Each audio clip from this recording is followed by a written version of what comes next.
আসসালামু আলাইকুম, কেমন আছেন সবাই? আশা করি ভালো আছেন। এই ভিডিওটা শেয়ার করছি। এটা আসলে সামারের শেষের দিকের ভিডিও। আমরা তো সেপ্টেম্বরে ভ্যাঙ্কোভারে মুভ করেছিলাম।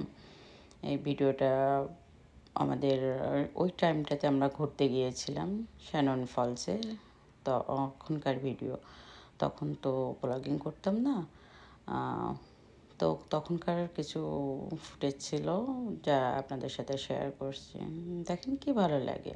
ঘুরতে গেলে আসলে জার্নিটাই উপভোগের বিষয়। পাহাড়, খুব ভালো ওয়েদার, সঙ্গে ফ্যামিলি, সময় আসলে এরকম কাটানো যদি সারা জীবন যেত সেটাই ভালো হতো। মাঝখানে জীবনের কত ঝড়, উম অনেক চিন্তাভাবনা, অনেক বাধা বিপত্তি, অনেক ভালো মন্দ চারিদিকে দেখলে তখন খারাপ লাগে। আর এর তো একটা দিন সকালের ব্রেকফাস্ট, ওটা ছিল আমার ছেলের ব্রেকফাস্ট, আর আমাদের ব্রেকফাস্টও আমরা তৈরি করে নিচ্ছি একই সাথে। বাবুরটা আগে করে দিয়েছিলাম, পরে আমরা আমাদের টোস্টটা পুড়ে গিয়েছিল করতে যেয়ে। প্রতিদিন তো একরকম হয় না, তাই ব্রেকফাস্ট করে নিলাম। আর এরপরে বাবুর জন্য দুপুরের খাবার আমাদের সম্ভবত ওই দিনে আগের দিনের খাবার ছিল, এই জন্য আমরা খাবার আমাদের জন্য করা হয়নি, শুধু বাবুর জন্যই। এবং বাবুরও মাছ, শুধু 2 টুকরা ছোটো মাছ ছিল। বাবু বলছিল ওটুকুতে হবে না, মাম্মি তুমি আমি আর একটা ডিম অ্যাড করে দাও। তো বাবুর এই তো মাছ ভাজা ডিম ভাজা দিয়ে বাবুকে খাইয়ে দিলাম।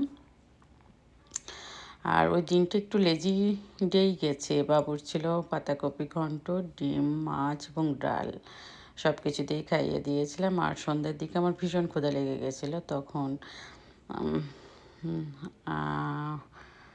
আমি একটা মুগ ডাল আর ইয়ের, আপনার কি বলবো, মিলেটের একটা খিচুড়ি করেছিলাম। আর বাবুর জন্য রাত্রে আমি করে দিয়েছিলাম চিকেনের যে থাই, বোনলেস থাই আছে ওটা ফ্রাই, আর চাউমিন করে দিয়েছিলাম একদম লাইট, শুধুমাত্র আপনার একটু রসুন কুচি আর ব্ল্যাক পেপার দিয়ে সিম্পল করে দিয়েছিলাম চাউমিনটা।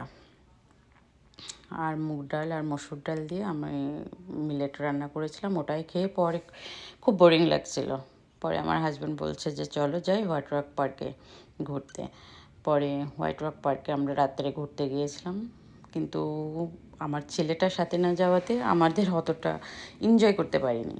মানে বাবুকে বাসায় রেখে গেলে হয় কি, ফিরে আসতে ইচ্ছা হয় মানে খুব তাড়াতাড়ি, অতটা এনজয় করতে পারি না। আর এই ওখানে সমুদ্রে ভিডিওতে দেখতে এত ভালো লাগছে, কিন্তু যে 5 মিনিট দাঁড়ানো কি যে কষ্টের ছিল, এত ঠান্ডা বাতাস। আমরা মনে হয় 15 থেকে 20 মিনিট শুধু নেমে, ওখানে অনুষ্ঠান ছিল, অনুষ্ঠানটা একটু দেখে চারিদিকে লাইটিং দেখে খুব তাড়াহুড়া করে আমরা চলে আসছিলাম। আর এই তো ভিডিও শেষে দেখতে পাচ্ছেন শ্যানন ফলসে গিয়েছিলাম, ওখানকার প্রাকৃতিক দৃশ্য কিছু রেকর্ডিং করেছিলাম, ভিডিও বলছে ছবি ছবি তুলেছিলাম, সেই ছবিগুলোই শেয়ার করছি। আর এই ছবির সাথে সাথে আজকে আমার ছোট্ট ভিডিওটা শেষ করছি। ভালো থাকবেন, আমার ফ্যামিলির জন্য দোয়া করবেন, পারলে আমার চ্যানেলটাকে সাবস্ক্রাইব করবেন, শেয়ার করবেন, কমেন্ট করবেন। আল্লাহ হাফেজ।